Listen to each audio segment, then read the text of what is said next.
ఏపీలో hot topic గా మారిన బాలీవుడ్ నటి జెత్వానీ ప్రస్తుతం విజయవాడ పోలీస్ రక్షణలో ఉంది. ఏపీ పోలీసుల ఎస్కార్ట్ తో విజయవాడ వెళ్లారు. నిన్న హైదరాబాద్ కు కాదంబరి జెత్వానీ చేరుకోగా హీరోయిన్ కు 2 పోలీస్ బృందాలు రక్షణ కల్పించాయి. అయితే దర్యాప్తు అధికారి శ్రవంతి రాయ్ జెత్వానీ స్టేట్మెంట్ ను రికార్డ్ చేయనున్నారు. ఇప్పటికే 3 ఐపీఎస్ అధికారులపై ప్రభుత్వానికి ఫిర్యాదులు చేశారు. దీనికి సంబంధించి మరిన్ని డీటెయిల్స్ మా ప్రతినిధి హరీష్ అందిస్తారు. ఎస్ హరీష్.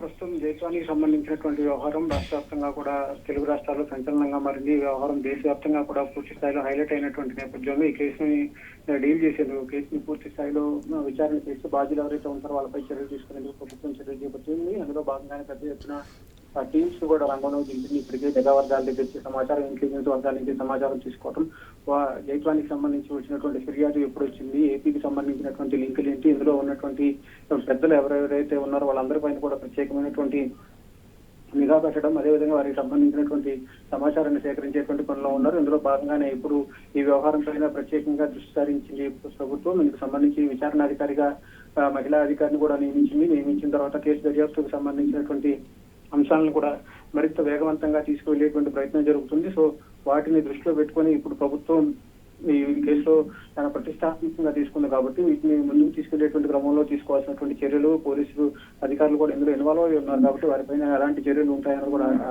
ఆసక్తికరంగా మారినటువంటి సిచ్యువేషన్ కనిపిస్తుంది. మొత్తం మీద జెత్వానికి సంబంధించి ఆమె నుంచి ఫిర్యాదు తీసుకుని ఆమె దగ్గర స్టేట్మెంట్ తీసుకుని ఆమె ఇచ్చేటువంటి ఫిర్యాదులో పేర్కొన్నటువంటి అంశాలను ఆధారంగా చేసుకుని అటు పోలీసు అధికారులు ఎవరెవరు ఉన్నారు, అసలు వాస్తవాలు ఏమిటి అనే విషయాన్ని కూడా బయటకు వచ్చేటువంటి అవకాశం అయితే మనకి కనిపిస్తుంది. సునీత.